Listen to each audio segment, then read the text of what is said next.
After univariate regression, we do multivariate regression. The basic idea is really pretty simple.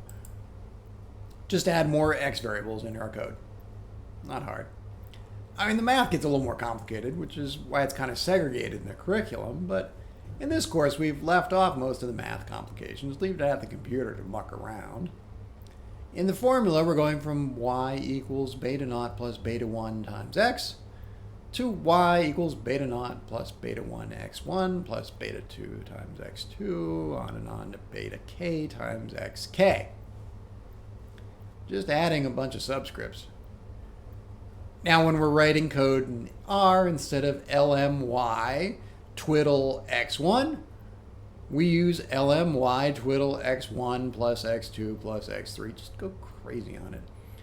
There are details to keep track of. For instance, when I'm doing hypothesis testing on each coefficient, the t-test is going to have n minus k degrees of freedom, where n is the number of observations and k is the number of variables in the regression. If we have relatively few observations, which is common if we're doing something like macro, then we might need to be careful about how many variables are in the regression. But in a lot of cases, we got thousands of observations or millions. So it's, kind of what we're doing in a lot of these labs in class. We have enough observations, we can add a lot of x variables. Multivariate regressions, we still interpret the coefficients on the x as the slope. That's how much the average value of y would change when that one of the x variables changes. But all the others are held constant.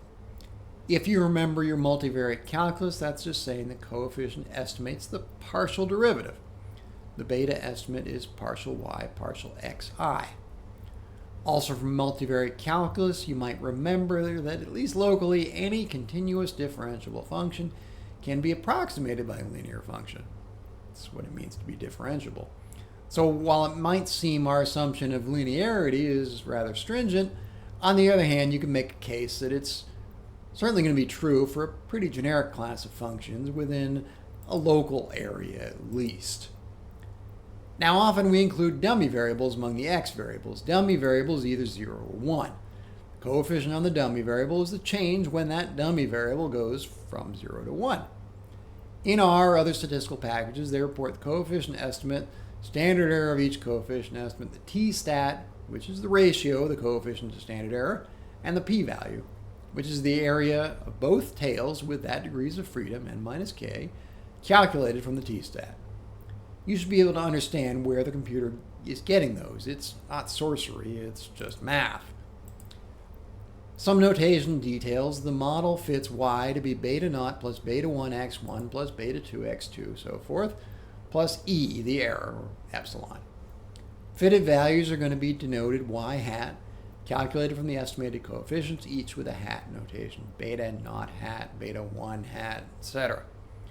Residuals are what's left when we subtract y minus y hat, which is y minus each estimated coefficient times the x values.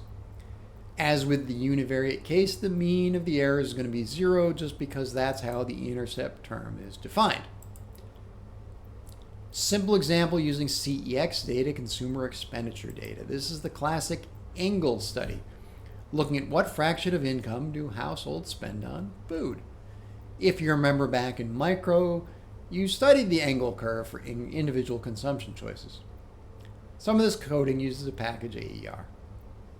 The y variable is a fraction of income spent on food.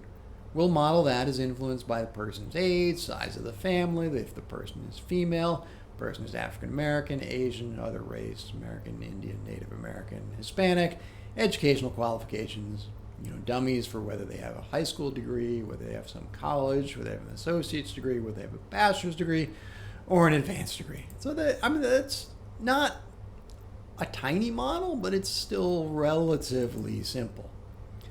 And these are the results that R would spit right out. Look at those coefficient terms. Each line displays the coefficient estimate, standard error, t-stat, and the p-value. First line is the intercept term, which we usually ignore as a nuisance. Each term gets stars if the p-value is very low. That indicates the coefficient is likely different from 0 if all the assumptions are correct. In this model, the age of the reference person has a negative estimated value, and it's statistically significant, which would imply older people spend a lower fraction of their income on food.